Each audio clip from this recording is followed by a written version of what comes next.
Dia. Sejam todos muito bem-vindos. Muito bom ter esse momento especial que a gente louva a Deus, que a gente para falar com Ele. Mas é muito especial também quando a gente pode ouvir Deus falando com a gente através da Sua palavra. E eu sei que isso é algo que a gente precisa todos os dias, mas quando nós estamos juntos como família espiritual, isso tem um significado maior. Então a você, feliz sábado.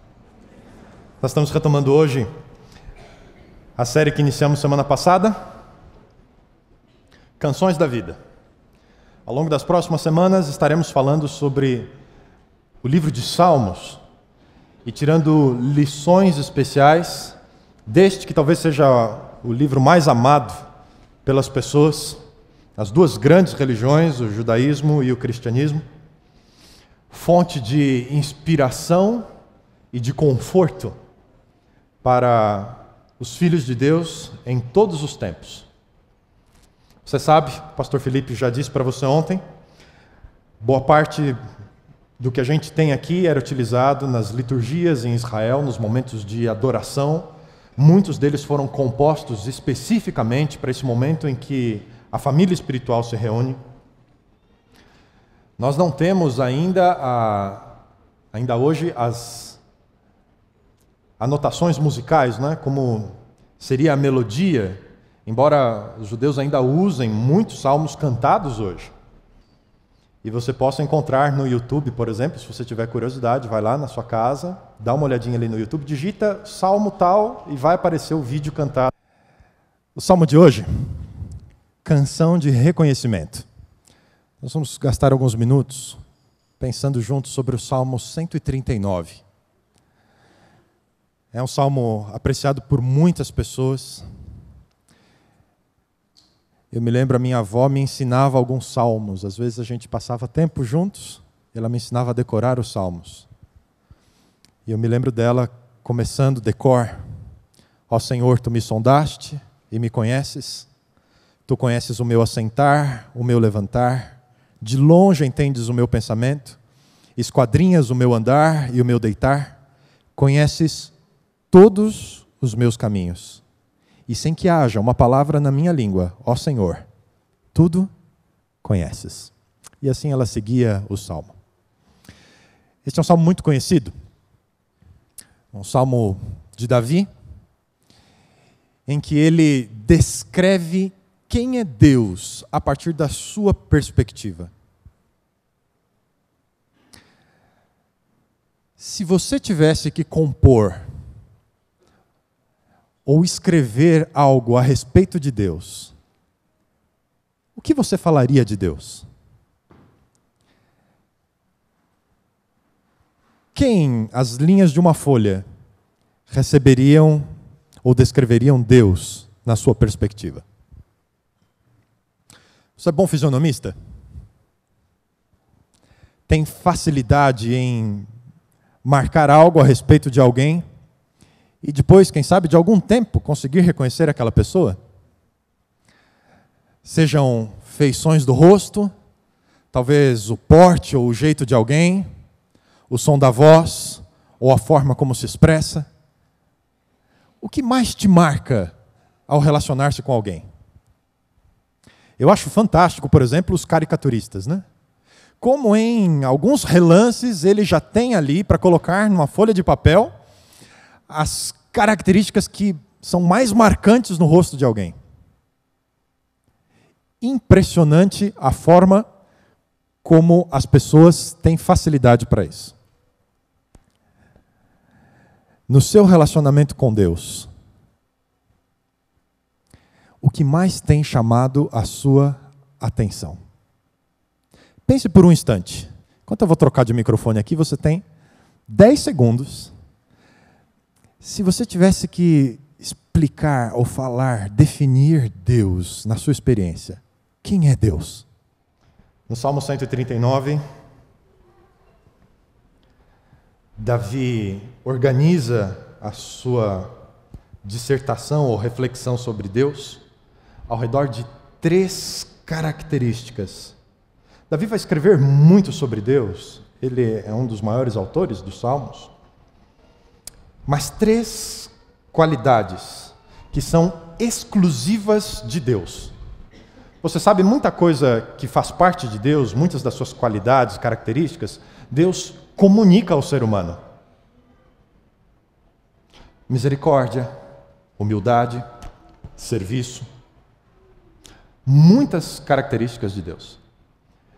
Mas estas 3 são exclusivas de Deus. Davi vai começar falando sobre a onisciência de Deus. Vai falar sobre a onipresença de Deus e também sobre a onipotência de Deus. Os primeiros 4 versos que nós já lemos, Davi descreve Deus o sondando e o conhecendo, e quando se refere ao conhecimento de Deus sobre o seu assentar, o seu levantar, sobre os seus pensamentos, Davi está dizendo que Deus conhece absolutamente tudo sobre tudo.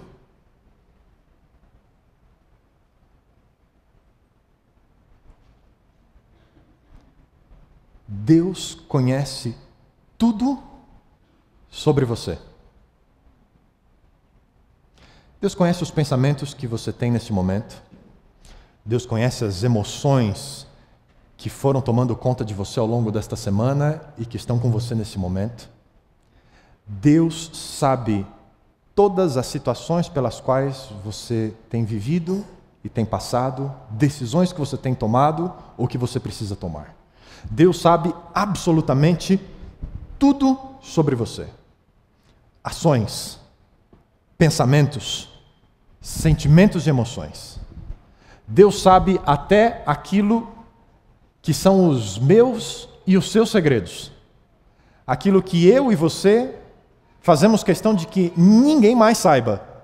Deus também sabe.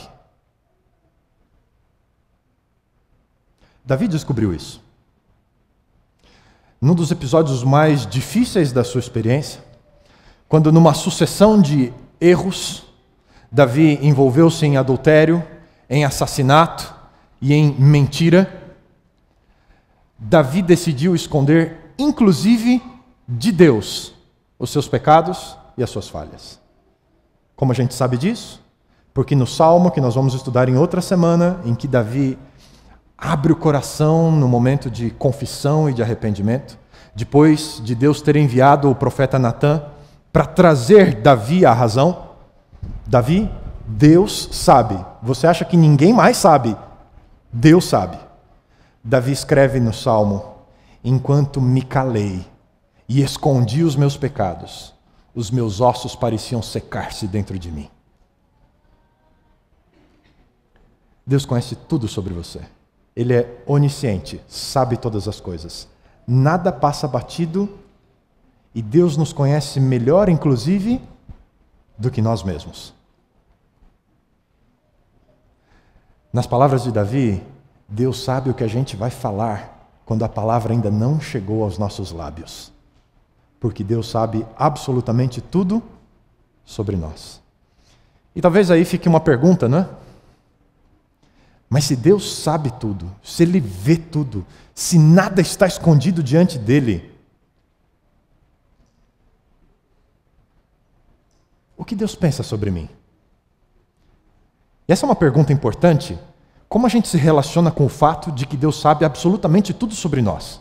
Porque alguns de nós, quando nos deparamos com realidades da nossa própria vida, coisas que definem quem nós somos, aquilo que nós fazemos, alguns de nós querem fugir de si mesmos. É o cúmulo da revolta, morar sozinho e fugir de casa.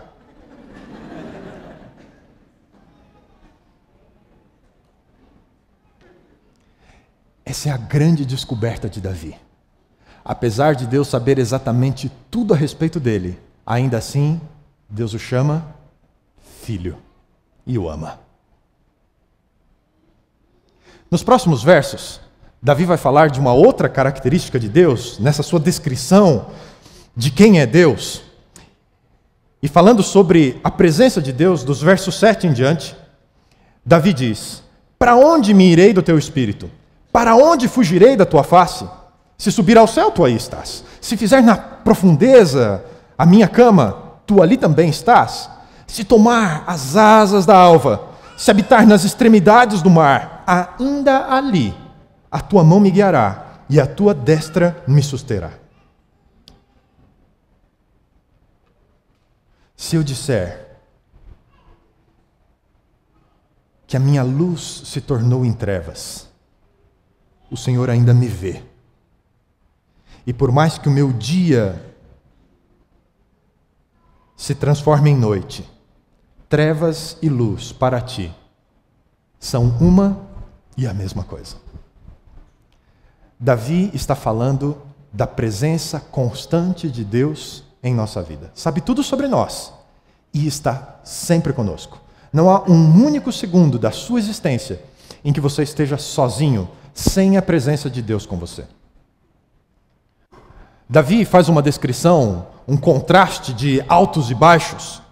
Se eu subir ao céu, ou se eu for ao mais profundo da terra, se estiver voando no início da manhã de um dia, ou se for às profundidades do mar, não importa o momento da minha vida, se um momento de luz clara ou de trevas sobre mim, em todos os momentos o Senhor está comigo. Alguns de nós têm facilidade de perceber a presença de Deus quando estamos em bons momentos. Quando o sol brilha sobre a nossa vida, quando as coisas vão bem, quando você se sente por cima. Outros de nós não conseguimos perceber Deus conosco quando estamos vivendo os piores momentos da nossa vida, estamos nos momentos mais baixos da nossa existência. Davi começa com uma pergunta no verso 7, duas perguntas que são retóricas. Para onde me irei do teu espírito? Para onde fugirei da tua face? E Davi havia compreendido que a resposta é: não existe lugar onde Deus não esteja. No momento mais escuro da história da humanidade, Deus ainda está ali. Você se lembra do momento da morte de Jesus? O sentimento de Jesus em relação aos pecados de toda a humanidade, como o Cordeiro de Deus, foi tão grande, que as palavras de Jesus apenas expressam de longe o sentimento dele. Deus meu, por que me desamparaste? Ainda assim, Jesus não estava sozinho. Paulo, em 2 Coríntios capítulo 5, diz que naquele momento, na cruz, Deus estava com Cristo, reconciliando consigo o mundo. Se você voltar à cena descrita nos Evangelhos, ao meio-dia, trevas densas encobrem a cruz. Não é a primeira vez que esta cena acontece? Quando Moisés subiu para o encontro com Deus no Sinai, uma espessa nuvem encobriu a montanha. E enquanto Moisés e Deus tinham seu encontro, estavam juntos, o povo não via nem Moisés, nem Deus. E aquela nuvem ao redor da cruz do Calvário, no momento mais escuro da história da humanidade e de Jesus Cristo, naquele momento, o Pai não abandonou o Filho. Jesus não estava sozinho. Nos momentos mais escuros da minha e da sua vida, nós não estamos sozinhos. Deus nunca nos desampara. Nem quando as coisas estão dando errado, nem quando tudo o que a gente confiava se desfaz como areia debaixo dos nossos pés. Ainda assim, Deus está conosco, porque Ele é onipresente. Não são as dificuldades que a gente enfrenta que nos separa de Deus, nem são os nossos pecados, por mais escura que seja a página da nossa vida em relação a alguns deles, que nos afastam de Deus. Deus sabe quem nós somos e ainda assim decide estar conosco. Terceira figura que Davi usa no Salmo 139 para descrever Deus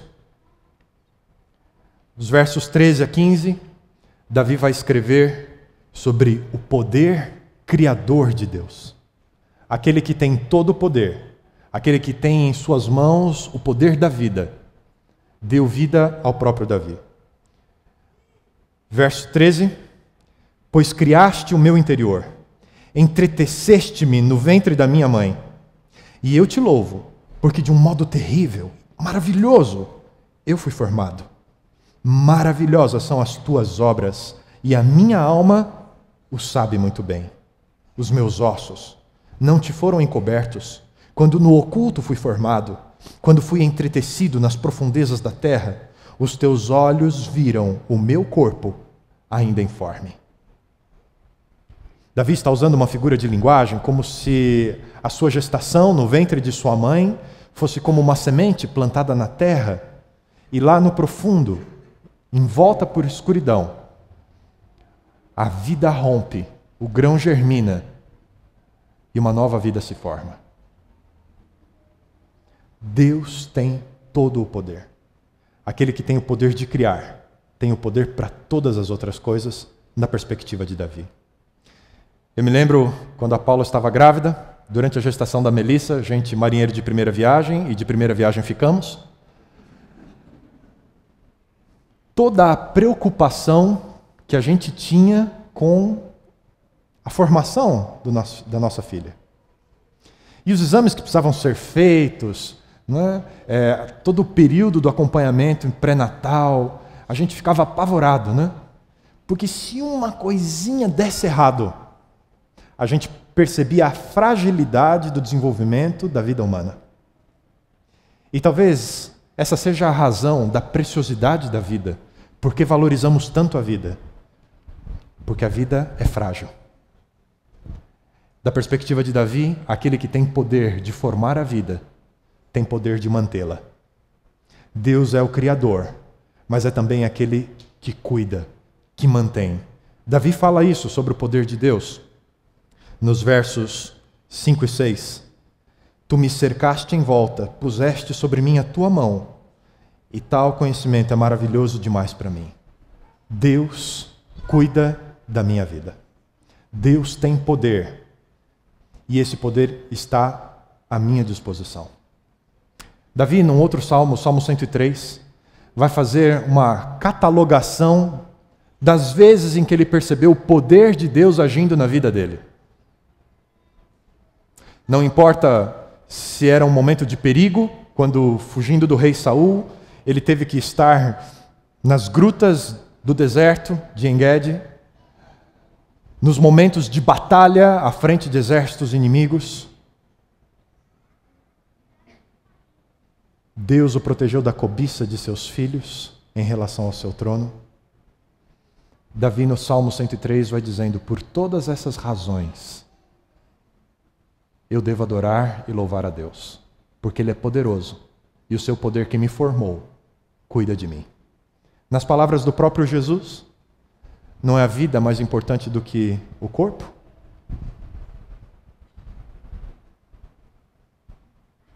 Deus nos criou, Ele sabe quem somos, sabe dos nossos potenciais, sabe das características que só nós temos, sabe de tudo o que faz sentido para nós como seus filhos, e Ele tem um plano para cada um de nós.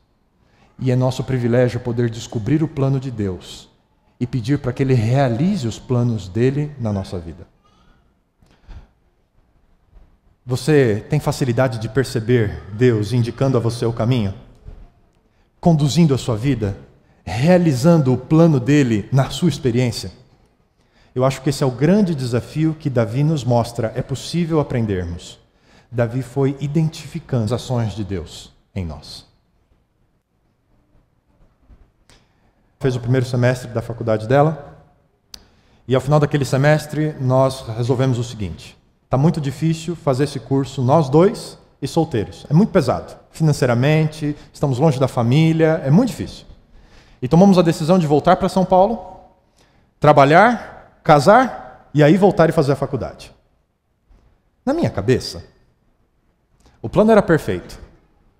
Eram mais 6 meses, 1 ano, e a gente voltava, e estava tudo certo. O primeiro ano passei junto com os meus pais, uma parte em Curitiba, outra parte aqui em São Paulo. Logo depois, os planos para o casamento foram tomando mais corpo, precisei alugar um apartamento, começamos a mobiliar o apartamento para então nos casarmos. Só que quando você chega lá na imobiliária, você tem que fazer um contrato de locação, né? E aí eu tomei um susto, porque um ano que eu esperava já tinha dado. E o contrato era de 30 meses.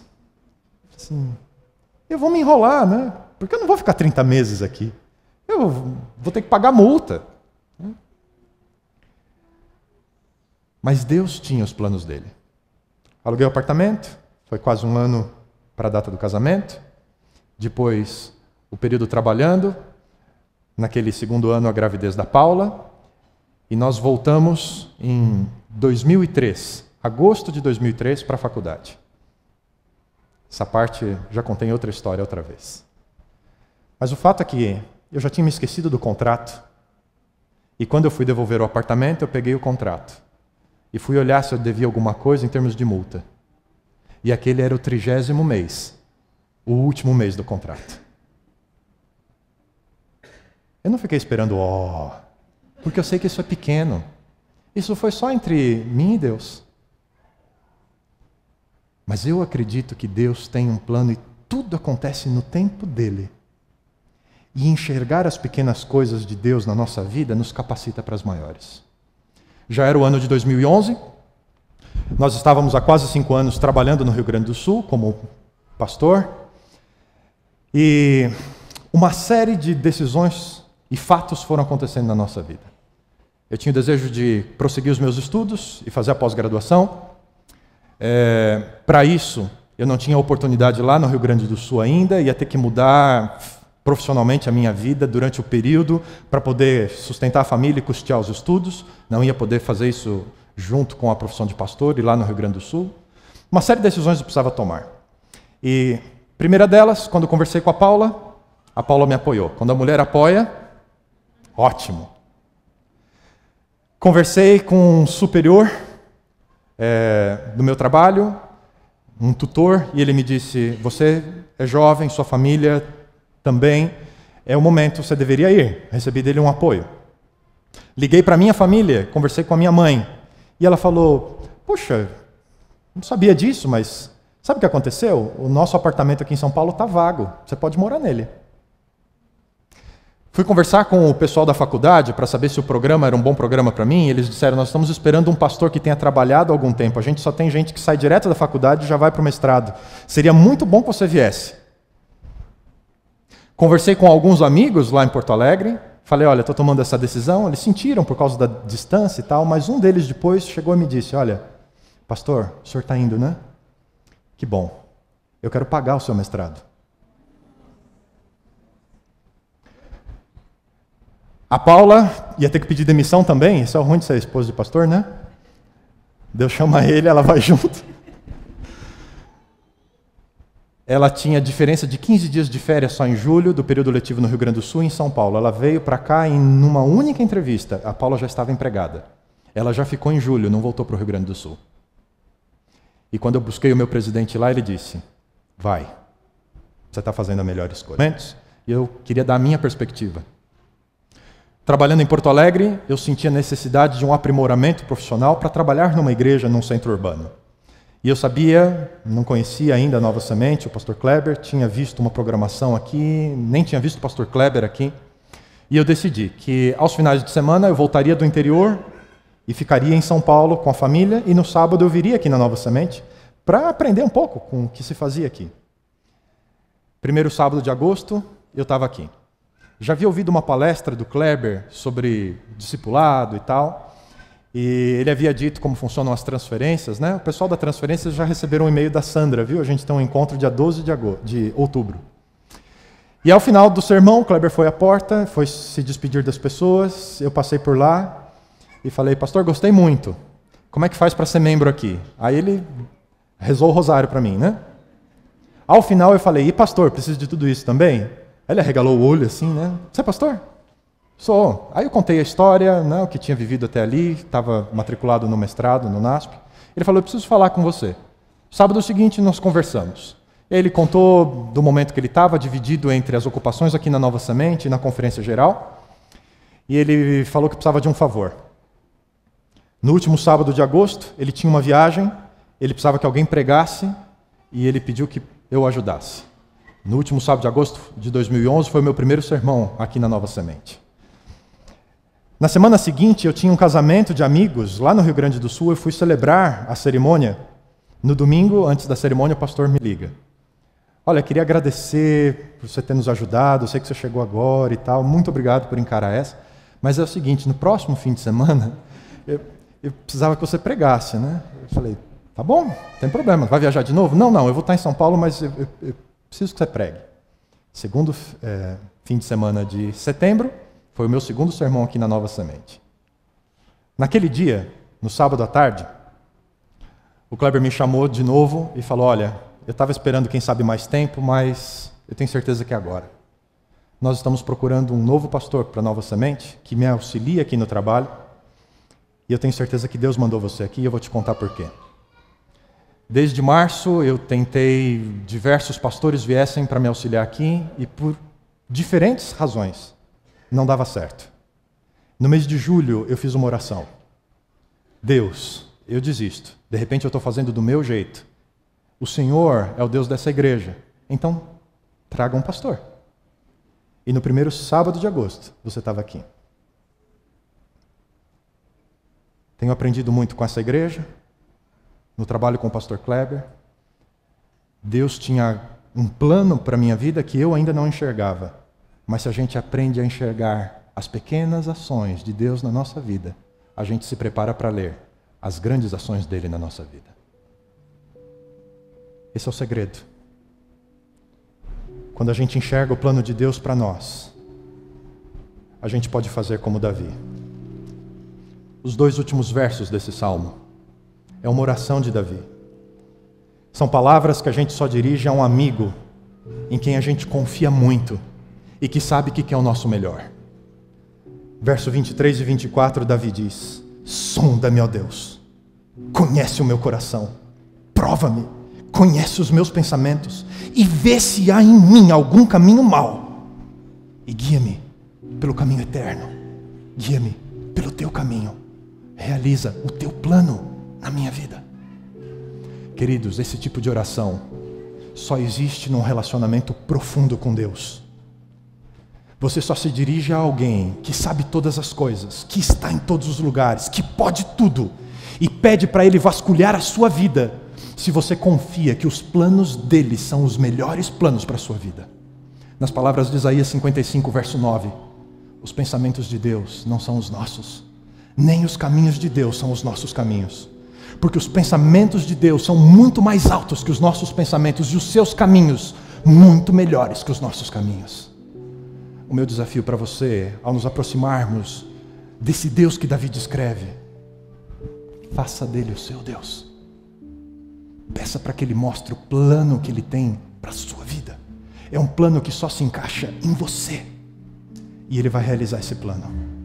Se você tiver a coragem de orar a Ele, Senhor, olha tudo na minha vida. E aquilo que precisa ser mudado, muda. Eu queria convidar você a começar a fazer essa oração comigo hoje. Nós vamos cantar essa música que vamos cantar como canção da vida todos os sábados dessa série. Chame Deus de seu Pai, aquele que te ama como filho, e peça para Ele realizar os seus planos na sua vida. Você canta comigo?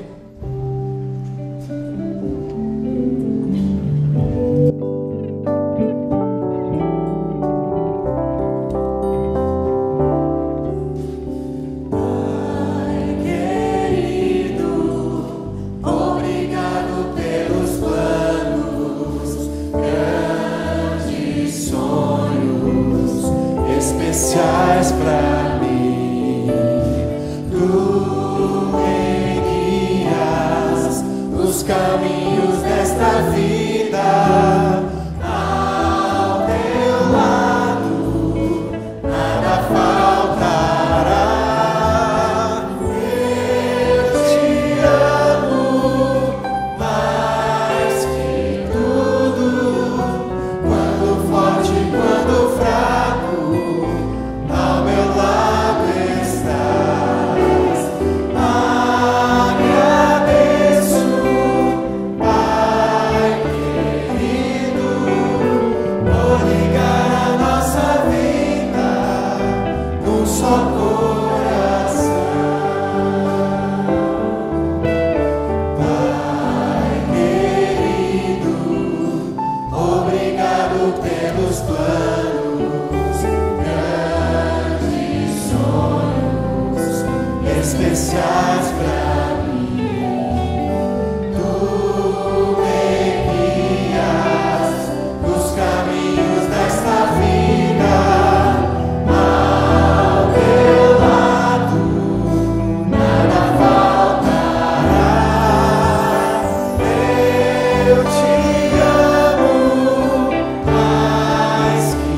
planos de Deus. Naquele dia, o velho profeta Samuel foi mandado por Deus à casa de Jessé para escolher o novo rei de Israel. Do mais velho foram vindo os filhos, e o velho profeta se impressionava com cada um que chegava. Altos, porte atlético, cara de rei. E Deus dizia nos ouvidos do profeta: eu tenho outros planos para esse filho, mas não é ele. Você não está vendo o meu plano, Samuel, porque você, com olhos de homem, vê o exterior, mas eu conheço o coração. E quando o último dos filhos de Jessé passou, e Deus não havia dito, é esse, ele pergunta: Jessé, é só isso? Não esqueceu nenhum? E Jessé diz: tem mais um. É o nosso menino, está cuidando das ovelhas. O momento em que Davi aparece para Samuel, mirrado, ruivo e sardento, nem parecia irmão dos outros, não tinha porte de rei, mas tinha um coração que amava a Deus e os planos dele para a sua vida. Aquele que parecia não ter sido tão bem entretecido no ventre materno, em comparação com os irmãos, era o escolhido de Deus para sentar-se em Sião e representar o que seria herdeiro dele um dia, o próprio Senhor Jesus Cristo. E nos caminhos e descaminhos da vida, Deus foi realizando o seu plano na vida de Davi, como quer realizar na sua vida. Talvez você não se sinta ainda sentado sobre o trono, mas Deus tem um trono para mim e para você. E se Ele realizar o plano dele na nossa vida, se a gente sonhar com isso, se a gente amar os planos de Deus para a nossa vida, Deus vai te colocar assentado no trono que Ele preparou para você, só para você. Bom Deus, hoje nós estamos aqui diante de um salmo que revela a Tua grandeza como Deus sobre todas as coisas. E essa percepção só vem de um relacionamento íntimo e profundo contigo, como aquele que Davi estabeleceu. E nós queremos fazer esta oração hoje juntos, Senhor. Que seja uma visão restaurada, renovada, de como o Senhor quer conduzir a nossa vida. Faz com que a Tua palavra tenha novo brilho aos nossos olhos. Faz com que a ação do Teu Espírito em nós produza alegria, felicidade, ao aprendermos a andar nos Teus caminhos para nós. E que mesmo nos momentos mais difíceis, quando manchados pelo pecado, pelas más decisões, nos traz de volta, Senhor, ao caminho eterno. Esquadrinha o nosso coração, percorre todos os cômodos mais profundos da nossa vida e nos diz: filho, é assim que você vai ser feliz. Guia-nos. É a nossa oração hoje. Por Jesus. Amém. Deus abençoe você. Que Deus realize os seus planos na sua vida.